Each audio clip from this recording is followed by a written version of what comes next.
जळा प्रतिबिंब बुडाले साचे, बाहेर निघाले दैवाचे, म्हणती तया मूर्खाचे ज्ञान काय करावे. भाऊरावजी हिरीच्या कडेवर गेला म्हणे एक प्रवासी, पाणी किती आहे बघा म्हणून. पाणी पिण्याची अपेक्षेने गेला, पाणी पिण्याच्या अपेक्षेने गेला तर ते वरचं आकाशातलं प्रतिबिंब पाण्यात दिसते त्याला माहित नाही. हे प्रॅक्टिकल माहित असावं माणसाला. दरडावर जाऊन बघला, दरडावर जाऊन बघला का अरे बापरे हिरीत पडलो म्हणला. कुठं असताना? दरडावरच असताना. पल्लो म्हणल्याच्या नंतर थोडा मागे सरकला आणि तिथं उड्या मारू लागला. मेलो मेलो वाचवा वाचवा, हिरीत पडलो हिरीत पडलो हिरीत पडलो म्हणून लागला. बाहेर कुठं आहे? बाहेर आहे. प्रतिबिंब दिसलंय तर पडलो हिरीत म्हणाला, गर्दा करू लागला. दुसरा आला, कसा पडलास? कोण्या हिरीत पडलास म्हणला. याच हिरीत पडलो म्हणला. त्यानं बघला तर त्याने दिसला. आणि तू पडलास बरे मी पडलो गेलो म्हणला. तुझ्या नादी लागलो आणि मी पडलो म्हणला. आधी काय केलंय? शिष्या गर्दा केलाय, बोंब ठोकलाय, मेलो मेलो हिरीत पडलो म्हणून. आणि काढायला म्हणून दुसरा आलाय सद्गुरू, काढायला म्हणून. त्यानं बघला आता तुला काढायला गेलो आणि मी पडलो गेलो म्हणला. ऐकलं की गुरु उड्या मारू लागला, मी पडलो म्हणून. तर भाऊरावजी सरकार तिसरा आला म्हणा, कळता शहाणा. काय झालं रे म्हणला म्हणा. नाही नाही आम्ही दोघही जण हिरीत पडल्या म्हणला म्हणा. हिरीत पडल्यावर दरडावर का बोंब लागल्या म्हणला. हिरीत पडल्या तर हिरीच्या कडावर का हाका मारला रे म्हणला म्हणा. दोघाला हाताशी धरून पाठी भागवला म्हणा. तुम्हाला भास झालाय म्हणला म्हणा त्या हिरीत पडलेला. तुम्ही हिरीत पडल्या नाही, काय झालाय? तुम्हाला भास झालाय. तसा आपल्याला काय झालाय? मी जन्माला आलो आणि मी मरालो असा भास झाला. तसा मुळामध्ये जर परत ज्ञानाच्या दृष्टीने जर विचार केला तर कोणी जन्माला आला नाही आणि कोणी मेला नाही.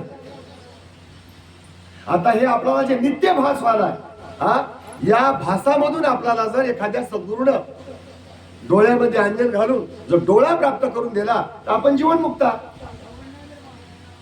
कुठं वीर नाही, कुठं कोण्या हेरीमध्ये आपण पडल्या नाही आणि आपण कधी मेल्या नाही, आपण कधी मरणार नाही. जीव हे मरणारी वस्तू नाही. मरण हे शरीराला आहे, मरण हे 5 तत्वाला आणि 3 गुणाला आहे. मरण हे जीवाला नाही.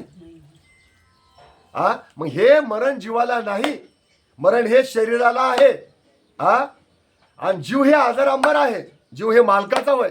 असा डोळा प्राप्त करून जोपर्यंत एखाद्या सद्गुरूनं देणार नाही, आणि तुम्ही अमरच हा, तुम्हाला जन्म मृत्यूचा भास व्हायलाय. संसार खोटा होय, त्या संसाराचा तुम्हाला भास व्हायलाय. प्रपंच खोटा होय पण खरा होय म्हणून भास व्हायलाय. असा तुम्हाला जोपर्यंत कोणी सद्गुरू डोळा प्राप्त करून देणार नाही, तोपर्यंत आपला आंधळेपणा जाणार नाही असं म्हणून सांगायचं. आधी बुद्धता साच नाही, जेथे मुक्तता न पडे ठाई, हे ना घडे जेथे पाही, तो अज्ञानबद्ध होय. आधीच बद्ध, आधीच ज्ञान नाही. बद्ध कोणाला म्हणाव? बद्ध म्हणाव कोणाला? अज्ञानाला. अज्ञानाचे 6 गुण तुम्हाला धानोरकर भाग बसल्या तुम्ही. तुम्हाला 6 गुण विगाव मध्ये सांगलो होतो अज्ञानाचे.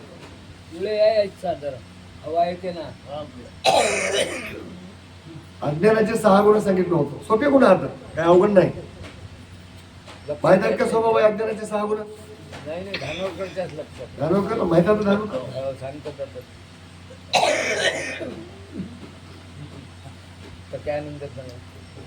आता ध्यानात ठेवा. पहिला गुण अज्ञान, दुसरा गुण अबोध, तिसरा गुण एकदेशी, चौथा गुण व्यापक, 5वा गुण निरानंद, 6वा गुण अतृप्त. हे अज्ञानाचे 6 गुण होते. म्हणजे 6 गुण ज्याच्यापाशी परिपूर्ण राहतं त्याला काय म्हणाव? बद्ध म्हणाव. आमच्याकडे मराठवाड्यामध्ये एक भाषा आहे, बद्ध कशाला म्हणतात? जे धुऱ्याला ढकलत त्याला जड हातात दगड ढकलता आले नाहीत ते मध्यभागी 10-12 दगड एका जागी करतात. कडाला ते काय बी करता नेता आले नाहीत. बैल लावून वल्ला तरी वल्ला गेले, हल्ला गेले जागेवरले. मग ते काय केले? तितक्याच रानातले दगड 10, 15, 20, 50 दगड एका जागी केले आणि सगळे एका जागी आले. त्याला काय म्हणाव? बद्ध. मराठवाड्याची भाषा आहे बद्ध. मग आधीच बद्ध. कोणी ढकलण्याचा प्रयत्न केला, ढकलला नाही. कोणी वळण्याचा प्रयत्न केला, वळला नाही. इतका जड, आधीच बद्ध. आणि त्याच्यामध्ये अज्ञान भरला. अजून साच नाही म्हणजे खरं नाही, सत्य नाही. मग तिथं मुक्तता डोळ्याच्या पुढे दिसायला मिळेल काय? त्याला मुक्त होता येईल काय? अहो, हालचाल करणारे, प्रयत्न करणारे, पोथ्या वाचिणारे, शास्त्र वाचिणारे, भजन म्हणणारे, कीर्तन करणारे, महापूजा करणारे, तीर्थयात्रा करणारे, संत महात्मे होऊन बसलेले माणसं बुडाले. आणि हे बद्ध वाचल काय? याच्या डोळ्याला मुक्तता दर्शनाला पडेल काय? भले भले पोहणारे माणसं, एखादा जोराचा लोट आला की गोची खाली. कसे गोच्या खातात भावराची माणसं सांगू तुम्हाला? खूप शहाणपणाच्या गोष्टी बोलतात, खूप अभ्यासही करतात, खूप चिंतनही करतात. आपल्यापेक्षा कितीतरी भाषेला ट्रान्सलेशन करून बोलतात. उच्चित शब्द वापरतात, मोठे दर्जेदार शब्द वापरतात, दुसऱ्याच्या मनावर परिणाम करजेसी. आणि 1000 पैसा करता भीक मागतात. एवढे हातावरी करून सांगलास आणि तेच हात असे खाली करलास. लक्षात आलं की? अजून एक गोष्ट सांगतो तुम्हाला. खूप मागून मागून मागून मागून खूप भांडवल तयार करतात शोभाबाई. परंतु दिवसभर एखाद्याच्या इथं मजुरीला जाणारी बाई, 100 रुपयाला मजुरीला जाणारी बाई, आणि त्या बाईचे सुद्धा 50 रुपये घेताना असा पुढे हात करतात. कोणाचं घ्यावा, कोणाचं घेऊ नये, का घ्यावा, का घेऊ नये, घेऊन काय करावं, काहीच माहित नाही. असे लक्षणं जर कुठं असतील तर त्याला सुद्धा बद्धच म्हणाव. त्याला मुक्त म्हणू नये, त्याला ज्ञानी म्हणू नये. अशा लोकांच्या नादी लागू नये. आपल्या लाडक्या शिष्याला, नरोत्तम भारतीला देवराज प्रभू सांगायला की बाबा असे लक्षणं कुठं दिसले तर त्याला ज्ञानाच्या क्षेत्रातला आंधळा म्हणा, ज्ञान अंधू म्हणा, त्याला ज्ञानी म्हणू नये असं म्हणून सांगायला. जे ते आपली